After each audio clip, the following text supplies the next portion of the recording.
غزہ میں جنگ بندی کے لیے ہونے والے مذاکرات بھی فی الحال بے نتیجہ ختم ہو گئے ہیں۔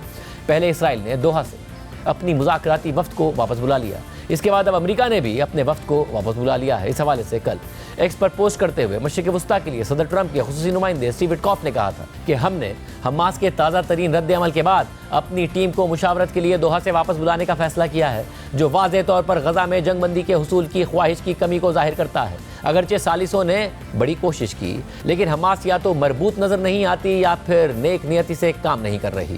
ہم اب یرغمالیوں کو واپس لانے اور غزہ کے عوام کے لیے زیادہ مستحکم ماحول پیدا کرنے کی کوشش کے لیے متبادل آپشنز پر غور کریں گے۔ یہ شرمناک ہے کہ حماس نے اتنے خود غرض طریقے سے کام کیا۔ ہم اس تنازع کے خاتمے اور غزہ میں امن کے قیام کے لیے پرعزم ہیں۔ اس کے بعد آج امریکی صدر ٹرمپ نے بھی اس کی تصدیق کرتے ہوئے کہا کہ حماس معاہدہ کرنا ہی نہیں چاہتی اور مجھے لگتا ہے کہ وہ مرنا چاہتے ہیں۔ Pulled out in terms of negotiating. It was too bad. Hamas didn't really want to make a deal. I think they want to die, and it's very, very bad.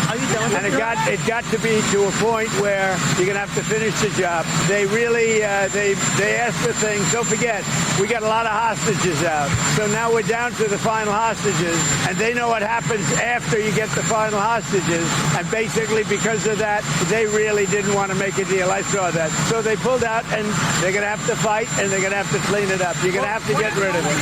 جبکہ اسرائیل بھی امریکہ کے اس موقف کو دہرا رہا ہے۔ اسرائیلی وزیر اعظم نیتن یاہو نے ایکس پر post کرتے ہوئے لکھا ہے کہ مشرق وسطیٰ کے لیے امریکہ کے خصوصی نمائندے اسٹیو وٹکاف نے بالکل درست کہا، حماس یرغمالیوں کی رہائی کے معاہدے میں رکاوٹ ہے۔ اسرائیلی وزیر اعظم نے مزید کہا کہ ہم اب اپنے امریکی اتحادیوں کے ساتھ مل کر متبادل آپشنز پر غور کر رہے ہیں تاکہ اپنے یرغمالیوں کو واپس لایا جا سکے، حماس کے ٹیرر رول کا خاتمہ کیا جا سکے اور اسرائیل اور ہمارے خطے کے لیے پائیدار امن حاصل کیا جا سکے۔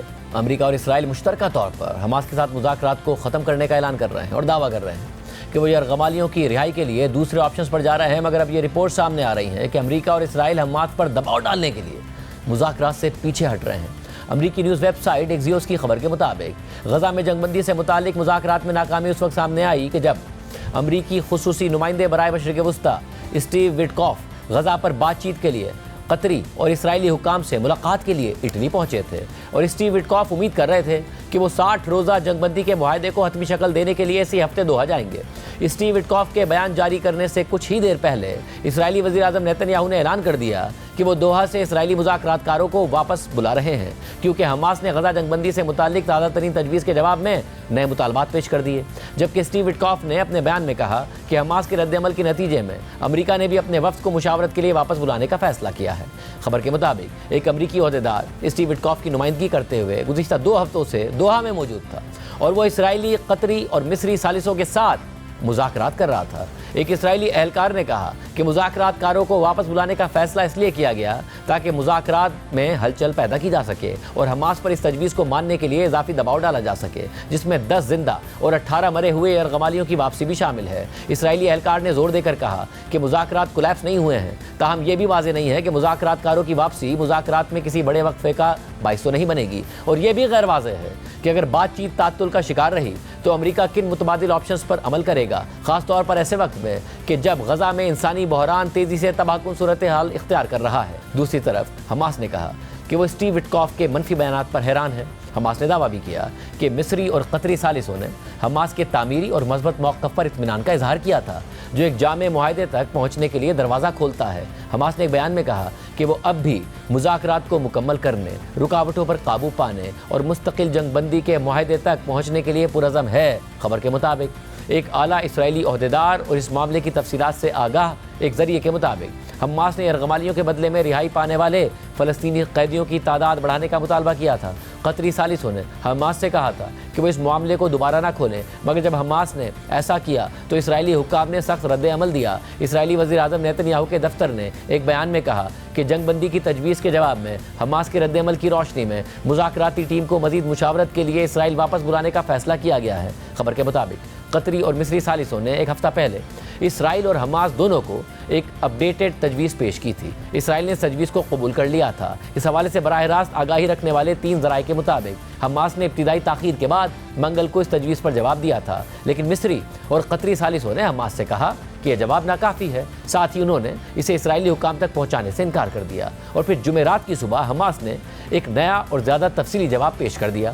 اسرائیلی حکام کا کہنا ہے کہ جواب پچھلے جواب سے بہتر تھا، لیکن پھر بھی اس نے فریقین کے درمیان نمایاں خلا پیدا کیا، خاص طور پر قیدیوں کے معاملے پر۔ ذرائع کے مطابق حماس نے مطالبہ کیا ہے کہ اسرائیل تجویز میں شامل 125 فلسطینیوں کے بجائے 200 ایسے فلسطینیوں کو رہا کرے جو اسرائیلیوں کو قتل کرنے کے جرم میں عمر قید کی سزا کاٹ رہے ہیں۔ ساتھ ہی مجوزہ 1200 قیدیوں کی رہائی کے بجائے ان 2000 فلسطینیوں کو رہا کرے جنہیں 7 اکتوبر کے بعد غزہ میں گرفتار کیا گیا تھا۔ ایک ذرائع کے مطابق اس کے جواب میں سینئر اسرائیلی حکام نے وائٹ ہاؤس کے ایلچی اسٹیو وٹکوف کو بتایا کہ حماس کا یہ مطالبہ ناقابل قبول ہے۔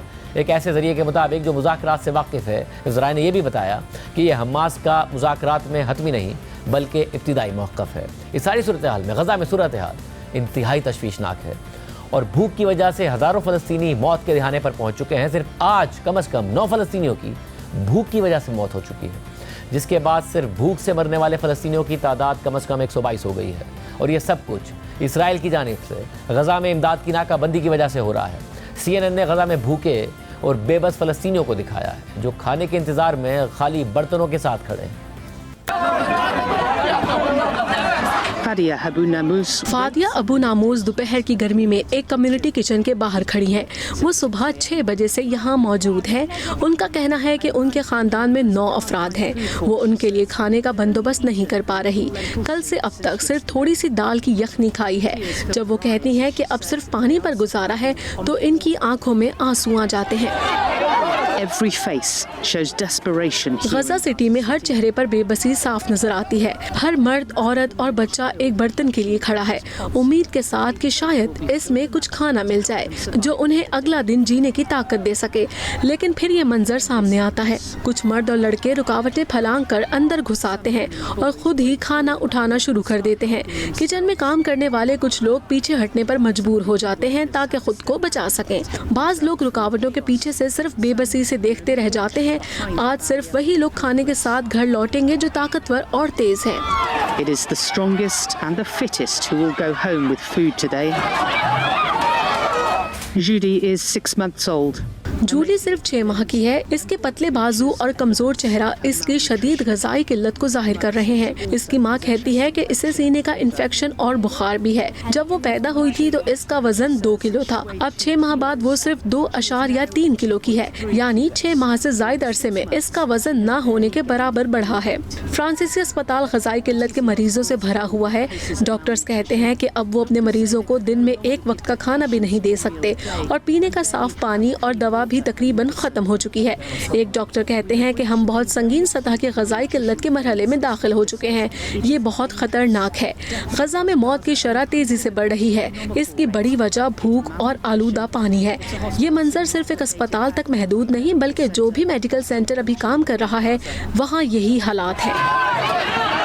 دوسری طرف سوپ بانٹنے والے کچن کے باہر ہجوم دھکم پیل کر رہا ہے، یا تو قطار میں جگہ بنانے کے لیے یا صرف اپنے برتن کو بچا کر رکھنے کے لیے۔ ایک لڑکا جسے کچھ سوپ مل گیا ہے وہ اس بات کو یقینی بنا رہا ہے کہ ایک قطرہ بھی ضائع نہ ہو۔ ایک خاتون کہتی ہے کہ صرف قحط نہیں ہے، یہ ناقابل بیان حالات ہیں۔ ایک طرف بھوک ہے، دوسری طرف فضائی حملے۔ اب وہ جنگ بندی کی امید بھی نہیں رکھتی، بس چاہتی ہیں کہ سرحدیں کھول دی جائیں کیونکہ لوگ بھوک سے مر رہے ہیں۔